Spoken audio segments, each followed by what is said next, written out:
Maayong adlaw kaniyong tanan nga nagpaminaw karon ng tulumanon, kini ang akong suliran. Ilabi na kaninyo Dr. Rene Obra o Attorney Elaine Bathan.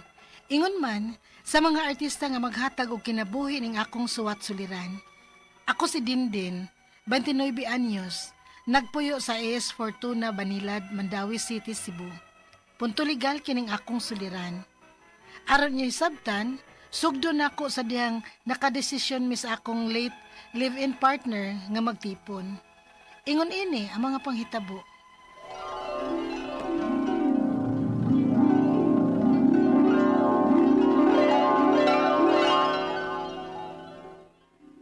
Mag-ipon na ta? Udin. Taon-taon naman sa ta. Unya, nahanap ta sa saktong edad. Sige. Okay ra na nako. Okay ra nimo nga nag-ipon ta bisan wa pa ta makasal.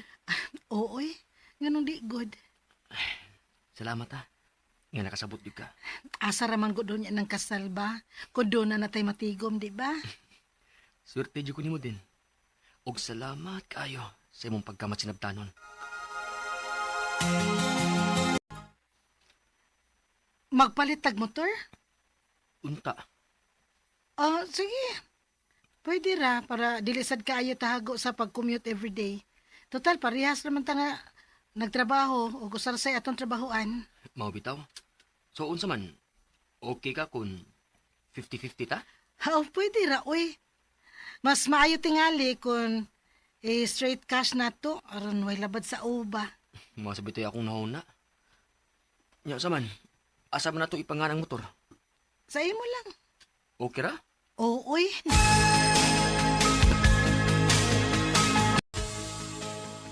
Nak, pagpakasal na lang mong Ariel, uy. Ano sa man, pa mo'y plano? Ipon-ipon ra ng inyo. Ma, naami plano, pero dili pa karon. Kanos aman di ay. Kung doon na nami igong tinigom, ma. Ha? Mubalik kag tukar? O mahal. Kuan lang good. Every weekends lang. Gimingaw na sa pagtukar good. Unya, ano gun pa kang kita? Ikaw good, mahal? Sige, aron na asad tayo lingaw every weekend. Muban lang ko nimo ha, kung asa ka mo tukar. Sige, mas maayo pa.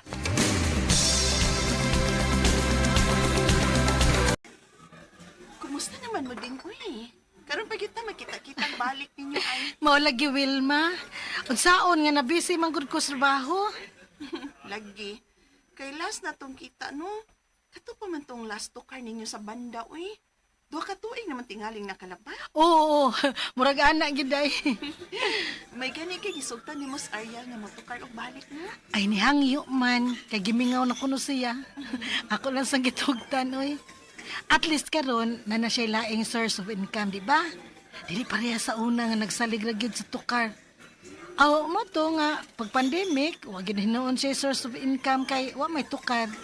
Bawal man ang tapok-tapok ato nga time. Mao gyud. Guys, magsugod na tagtukar sa first date. Ay, Ben. Magsugod na ko na, may. Diyaman niya, ah. Yes, sige ba?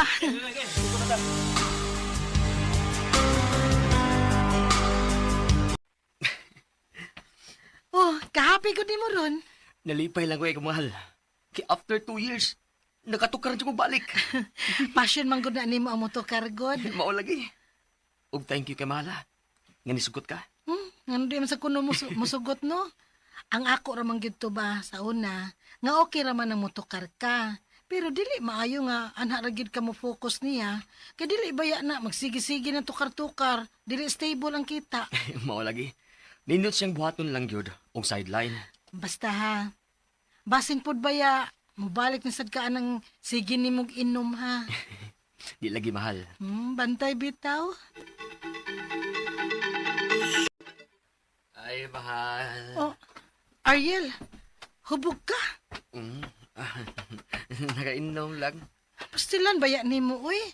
Unya ni drive kag motor, bisag nakainom ka. Mahal. Wara man ko maunsa god. Duka na kay ko mahal. Nga sige, katuog na.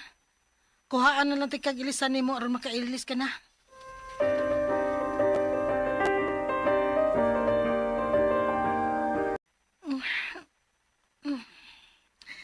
Uy, hapit naman di ay udto. Hala, nasobrahan man ng tuog na mo, eh. Mahal. Mahal, bangon na. Hapit na udto. Mahal. Uy, mahal. Bangon na pa. Ariel. Ariel. Mahal. Oh. Hala, kabugnaw ko ni mo. Mahal. Mahal. Hala, ginoo ko. Ariel. Ariel. Mahal.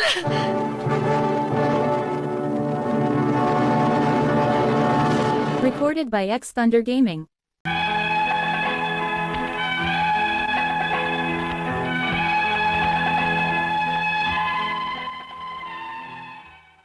Namatay gid si Ariel. Gitry baya siya CPR ato pero wa naman mada. Kay nang lagom naman ang iyang mga tudlo.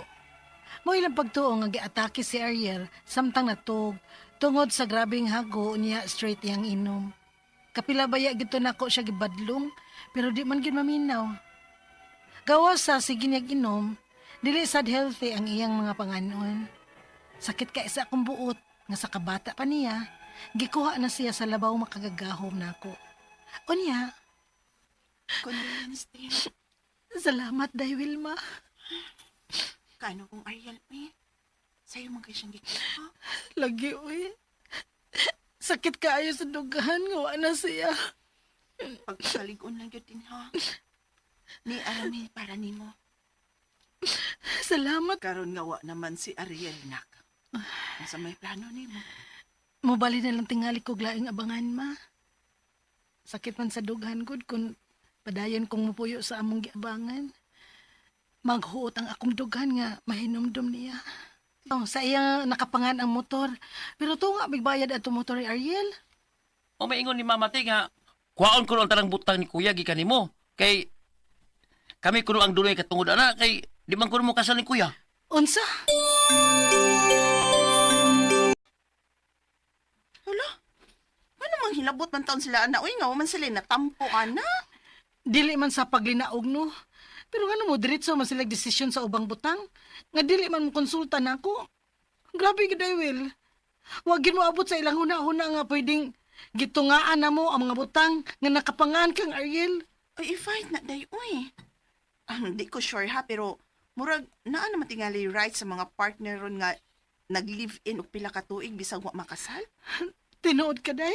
Murag na ako'y nadunggan bahin, ana, day. Pero mas maayo gyud tingali nga ikonsulta na nimo.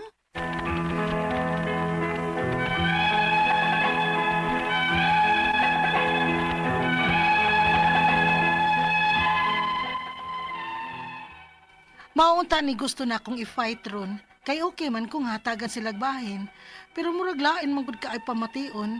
Kay murag gikuhaan ko nila og katungod. Ang ako mga pangutana mao kining mosunod. Unang pangutana. Tinuod ba nga naanay rights bisag live-in partner lang mo unya wa mo makasal? Kung tinuod man, pila man ka years ang angay nga nag-live-in aron naana kay rights sa imong partner bisag dili mo kasado. Ikaduhang pangutana. Unsa sad ni nga rights ka attorney? Unsa may rights nako in terms sa mga butang nga nakapangan sa akong partner nga namatay na? Makabuot ba ko ani bisag dili mi kasado?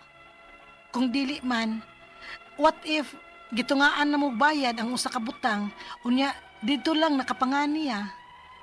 Ikatulong pangutana. Na ako'y na istorya nga nakakuha siya og burial assistance sa SSS pagkamatay sa iyang partner, bisag live-in lang sila. Doon na ba ko'y katungod nga mo claim og burial assistance sa akong partner, bisag dili mi kasado? O pwede ba gihapon ning makuha, bisan pa man og nalubong na ang akong partner? Ikaupat o katapusang pangutana. Gitungaan na mo ang bayad sa motor nga nakapangan sa akong late live-in partner. Pero, gustong kuhaon sa iyang mama ang motor kaysa ila ko ning anak. Kay lagi, nakapangan kini niya. Unsa may katungod nako ani? Kung doon naman ko'y katungod, unsa may kinahanglan na akong ipakita, aron maunuran kog rights bahin ini. Dili man ko laog, pero gusto lang ko nga i-fair lang gyud pud unta nila ang sharing. Palihog, nabangi og tambagi ko. Kini ang akong suliran, Dindin. Mayong adlaw mga sukintig paminaw kini si Attorney Elaine Bathan og ako today ang mohatag ninyo og tambag tubag solusyon kalinawan sa inyong mga pangutana og mga problema na may punto legal. Of course sa mga medical nga mga pangutana og mga problema ipadagyod na dayon kay si Dr. Obra man ang mutubag ana naman si Dr. Rene Obra a medical doctor. Samtang ako licensed bar passer no LLM charos no ausa ka abogada. Muna, mutubag mi aning mga pangutana, ipadala sa suliran_612@yahoo.com or sa ato ang Facebook account nga kiniyang akong suliran official writers page. Pwede sad atong ipadala sa 3rd floor, Jose R. Martinez Building, Osmeña Boulevard, Cebu City. Lain-lain, klase-klaseng pamaagi kung saan nyo pagpadala ang inyong mga suwat, mga suliran diri namo ay mog kabalaka. Kay, madawat lang na namo, kumpleto lang yun ang mga detalye mahimuan gyud nagdramas kahanginan paabot lang gyud gamay guys kay usahay di gyud lalim no ang paghimog script pag-record sa ato ang mga artista mo na big shout out kanila unya daghan sa kitang madawat suwat pasalamat mi kay it means to say dako ang inyuhang pagsalig namo no so keep tuning in keep listening kay basin sunod semana no ugma ba inyo nang suwat ang inyuhang mapaminaw pero thank you kaayo for writing and a big shout out big thank you sa ato mga artistas kahanginan ato ang mga script writer, director, spinner, lineman, sound systems na to, tanan, editor, everything. Thank you ninyo. And big shout out sa ato ang mga avid listeners from Luzon, Visayas, Mindanao ug mga naminaw nato sa DYHPRMN Cebu nga Facebook account. Og big shout out, big thank you and sending my biggest love sa tanan akong mga likers ug followers sa ako ang Elaine Tantengco Bathan nga Facebook account. Thank you kaayo sa inyong padayon nga pagpaminaw, pagsubaybay sa ato ang programa. And hinaot unta nga kung magkakita naman gid mo sa akong naong no, magkakita ay mangganita somewhere. Dula ko no so that I would also know nga listener day mo nako ha. And ato ang letter sender kay taga si Dindin, 29 years old from AS Fortuna Street, Banilad, Mandaue City. Hello. Cap Greg, no? Ang Cap Greg, yap, akong babe. Cap, maayong pagpaminaw nimo din ha, no? One of the biggest barangays, pero one of the most hapsay and most peaceful under the leadership of Cap Greg Yap. Maayo jud kay ni Cap Greg. Ako mo vouch jud ko ani niya. Dugay na kanina kong kaila hello ninyo. And nangutana ni siya nga kabahin aning ka-live-in no og mga katungod sa ka-live-in. Naba ko ni rights man ang unang pangutana. Nabay rights bisag live-in lang? Wa mo makasal og tinuod man pila ka years dapat mag-live-in. Aron naay nay rights ang imuhang partner bisag dili mo kasado. Okay, wa gyud rights ang live-in partner. Why?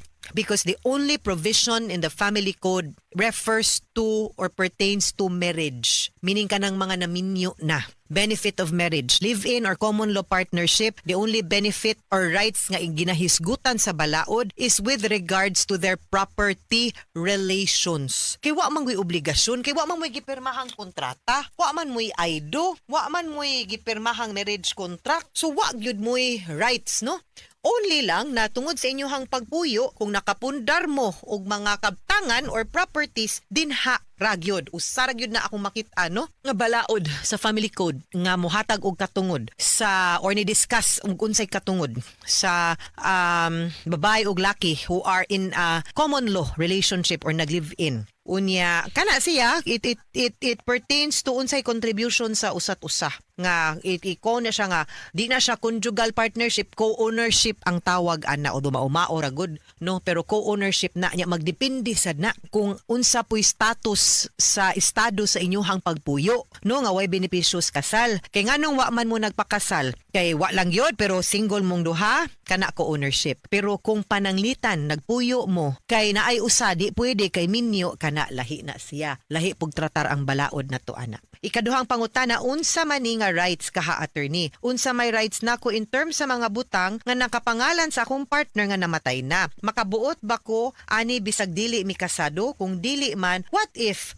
gitungaan na mog bayad ang usa ka butang unya didto lang nakapangalan niya munay nakalisod why because wa man kay katungod nga manunod niya and wala po'y proof to show that you are co-owners of the property unless na kay dokumento to show nga pagpalit ana no, imo barong kwarta na kay mga withdrawal and everything, then you can assert half of that property to belong to you as co-owner of the property. Otherwise, the law will treat it nga ang tag-iya ra ana kung kang kinsa na nakarehistro. Maunay nakalisod kay kung minyo pa mo maski pag sa imo pa ng partner nga laki bana nakabutang unya gipalit na, no, or gipanag-iya na niya tatong single siya or gipalit na sulod sa kaminyoon conjugal siya maski pag single ray nakabutang din ha. Dako kayog difference, no, because the state encourages union, marriage, no, mao nang dili gyud ipariha kay kung ipariha para nimo taga nimo katungod ang kanang live-in na way magminyo lisod igawas sa kaminyoon, di ba? Ikatulong pangutana na ako'y na istorya nga nakakuha siya burial assistance sa SSS pagkamatay sa iyahang partner bisan live-in lang sila. Do na ba ko'y katungod nga mo claim og burial assistance ako ang partner bisan dili mi kasado o pwede ra gihapon ning makuha bisan pa man og nalubong na ang akong partner? I don't think gihatag to sa iyaha because live-in partner siya. Most likely gihatag to kay naay anak kunya gihatag na as guardian. Dili nga kuan. So ang tungod kay naay anak, ang anak manunod man, heir man, beneficiary man, pero dili gyud na ihatag kay di man ka ang wa man kay katungod ana. You don't rise higher